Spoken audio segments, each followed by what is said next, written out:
ਲਓ ਜੀ, ਇਹ ਨਵਾਂ ਕੱਟਾ ਹੁਣ ਖੁੱਲ ਗਿਆ ਫਾਤਮਾ ਜਦੋਈ ਵਾਲਾ। ਲਾਈਵ ਆਣਾ ਯਾਰ, ਠੀਕ ਆ, ਤੁਸੀਂ ਆਪਣਾ ਇੰਜੋਇਮੈਂਟ ਕਰਦੇ ਹੋ। ਮੈਂ ਖੁਦ ਲਾਈਵ ਆਨਾ, ਇੰਨਾ ਮੈਂ ਹਲੇ ਮੇਰੇ ਇੰਨੇ ਫਾਲੋਵਰ ਵੀ ਨਹੀਂ ਹੈ, ਜਿਹੜਾ ਨਾ YouTube ਚੈਨਲ ਵੀ ਹੈ ਮੇਰਾ ਆਪਣਾ। ਲੇਕਿਨ ਸਾਜੀ ਗੱਲ ਪਤਾ ਕੀ ਆ, ਮੈਂ ਵੀ ਲਾਈਵ ਬਹਿਨਾ ਵਾਂ, ਮੇਰੇ ਨਾਲ ਲੜਕੀਆਂ ਬੈਠਦੀਆਂ ਵਾਂ, ਉਹਨਾਂ ਉਹਨਾਂ ਨੂੰ ਫਿਰ ਵੀ 200 400 ਜਾਂ ਜਿੰਨੀ ਵੀ ਗਿਫਟਿੰਗ ਹੋ ਜਾਂਦੀ ਹੈ।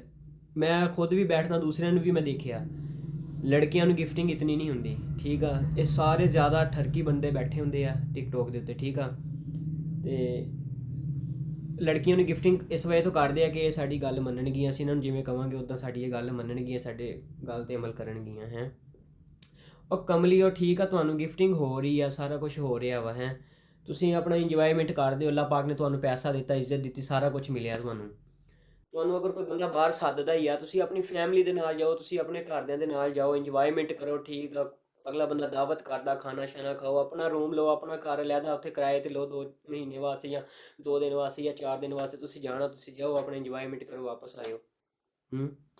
ਤੇ ਤੁਸੀਂ ਫਿਰ ਜਿਹੜਾ ਜਾਂਦੀਆਂ ਤੇ ਫਿਰ ਕਹਿੰਦੀ ਹੋ ਕਿ ਹੁਣ ਘਰ ਹੀ ਸਾਡਾ ਆਪਣਾ ਹੋ ਗਿਆ, ਤੇ ਬਾਅਦ ਦੇ ਵਿੱਚ ਝੂਠੀਆਂ ਕਸਮਾਂ ਕੁਰਾਨ ਪਾਕ ਦੇ ਉੱਤੇ ਹੱਥ ਰੱਖ ਕੇ ਚੱਕਣੀਆਂ।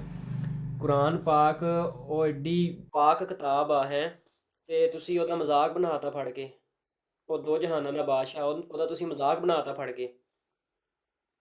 ਐਸਾ ਕੰਮ ਹੀ ਨਾ ਕਰੋ ਕਿ ਤੁਹਾਨੂੰ ਕੁਰਾਨ ਪਾਕ ਦੇ ਉੱਤੇ ਹੱਥ ਰੱਖਣਾ ਪਵੇ। ਕੁਰਾਨ ਪਾਕ ਇਹਨਾਂ ਚੀਜ਼ਾਂ ਲਈ ਬਣਿਆ ਵਾ ਕਿ ਤੁਸੀਂ ਆਪਣੀ ਫਹਾਸ਼ੀ ਫੈਲਾ ਸਕੋ। ਇਹ ਵੀਡੀਓ ਦੇਖੀ, ਉਹਦੀ ਬੜਾ ਦੁੱਖ ਹੋਇਆ, ਕਸਮ ਖੁਦਾ ਦੀ ਬੜਾ ਦੁੱਖ ਹੋਇਆ ਉਹਦੀ ਵੀਡੀਓ ਦੇਖ ਕੇ। ਉਹਨੇ ਕੁਰਾਨ ਪਾਕ ਜਿਹੜਾ ਹੱਥ ਰੱਖਿਆ ਨਾ, ਉਹਦੀਆਂ ਵੀਡੀਓ ਲੀਕ ਹੋਈਆਂ। ਠੀਕ ਆ, ਇਨਸਾਨ ਕੋਲ ਗਲਤੀ ਹੋ ਜਾਂਦੀ, ਲੇਕਿਨ ਇਹ ਯਾਰ ਇੱਕ ਗਲਤੀ, ਇਹ ਪਾਕਿਸਤਾਨ ਦੇ ਵਿੱਚ ਰੋਜ਼ ਕੋਈ ਨਾ ਕੋਈ ਵੀਡੀਓ, ਏਡੀ ਪਾਕ ਕਿਤਾਬ ਆ, ਅਸੀਂ ਉਹਦਾ ਕੀ ਮਜ਼ਾਕ ਬਣਾਇਆ ਹੋਇਆ। ਤੁਸੀਂ ਐਸੇ ਕੰਮ ਹੀ ਨਾ ਕਰੋ। ਤੁਹਾਨੂੰ ਗਿਫਟਿੰਗ ਹੁੰਦੀ ਹੈ, ਠੀਕ ਹੈ, ਤੁਹਾਨੂੰ ਕੀ ਲੱਗਦਾ ਹੈ ਜਿਹੜੀ ਗਿਫਟਿੰਗ ਹੁੰਦੀ ਐਵੇਂ ਹੋ ਜਾਂਦੀ ਗਿਫਟਿੰਗ? ਹੈ ਹਰ ਬੰਦਾ ਆਪਣੇ ਮਕਸਦ ਵਾਸਤੇ ਗਿਫਟਿੰਗ ਕਰਦਾ ਇੱਥੇ ਟਿਕਟੋਕ ਦੇ ਉੱਤੇ। ਮੈਨੂੰ 1 ਸਾਲ ਹੋ ਗਿਆ ਲਾਈਵ ਆਉਂਦੇ ਆ, ਮੈਨੂੰ ਕਦੀ ਇੰਨੀ ਗਿਫਟਿੰਗ ਨਹੀਂ ਹੋਈ। ਕਿਉਂ ਨਹੀਂ ਹੁੰਦੀ?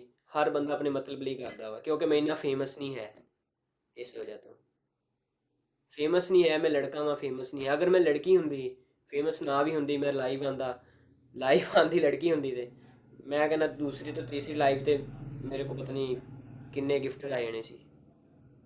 ਅੱਗੇ ਤੁਸੀਂ ਖੁਦ ਸਮਝਦਾਰ ਹੋ। ਤੇ ਖੁਦਾਰਾ ਯਾਰ, ਠੀਕ ਹੈ, ਇਹ ਹਰ ਕਿਸੇ ਦੇ ਮਾਂ-ਬਾਪ ਨੂੰ ਰਿਕੁਐਸਟ ਆ, ਲੜਕੀਆਂ ਨੂੰ ਵੀ ਰਿਕੁਐਸਟ ਆ, ਵੀਡੀਓ ਅਪਲੋਡ ਕਰ ਦਿਓ, ਬਣਾਉਂਦੇ ਹੋ, ਠੀਕ ਹੋ, ਤੁਸੀਂ ਆਪਣੀ ਹੱਦ ਤੱਕ ਠੀਕ ਹੋ, ਲਾਈਵ ਬਹਿੰਦੇ ਹੋ, ਆਪਣੀ ਹੱਦ ਤੱਕ ਠੀਕ ਹੋ। ਕਿਸੇ ਦੇ ਬੁਲਾਏ ਤੇ ਕਦੀ ਨਾ ਕਿਸੇ ਕੋ ਜਾਓ, ਅਗਰ ਜਾਣਾ ਵੀ ਆਪਣੇ ਘਰਦਿਆਂ ਨਾਲ ਲੈ ਕੇ ਜਾਓ। ਤੁਹਾਡੀ ਫੈਮਿਲੀ 'ਚ ਤੁਹਾਡੇ ਘਰ ਦੇ ਫਰਦ ਤੁਹਾਡੇ ਨਾਲ ਹੋਣੇ ਚਾਹੀਦੇ। ਪਹਿਲੇ ਨੰਬਰ 'ਤੇ ਅਗਰ ਤੁਹਾਨੂੰ ਕੋਈ ਬੁਲਾ ਰਿਹਾ, ਲੜਕਾ ਲੜਕੀ ਨੂੰ ਬੁਲਾ ਰਿਹਾ, ਤੇ ਲੜਕੇ ਉਹਨਾਂ ਦਾ ਹੱਕ ਬਣਦਾ, ਅਗਰ ਮਹਿਮਾਨ ਨਵਾਜ਼ੀ ਕਰਨੀ ਆ, ਉਹਨਾਂ ਨੂੰ ਸੱਦੋ, ਕਿਸੇ ਹੋਟਲ 'ਚ ਖਾਣਾ ਸ਼ਾਨਾ ਖਾਓ, ਵਕਤੀ ਤੌਰ ਆਪਣੀ ਫੈਮਿਲੀ ਦੇ ਨਾਲ ਵਾਪਸ ਚਲੇ ਜਾਓ। ਅੱਲਾ ਖੈਰ ਸਲਾ।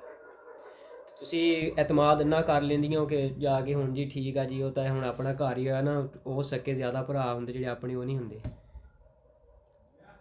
ਉਹ ਆਪਣਾ ਘਰ ਸਮਝ ਕੇ ਉੱਥੇ ਰਹਿਣਾ, ਖਾਣੇ ਆ, ਤੇ ਫਿਰ ਇਦਾਂ ਦੇ ਕੰਮ ਹੀ ਹੋਣੇ। ਬਾਕੀ ਅੱਲਾ ਖੈਰ ਕਰੇਗਾ।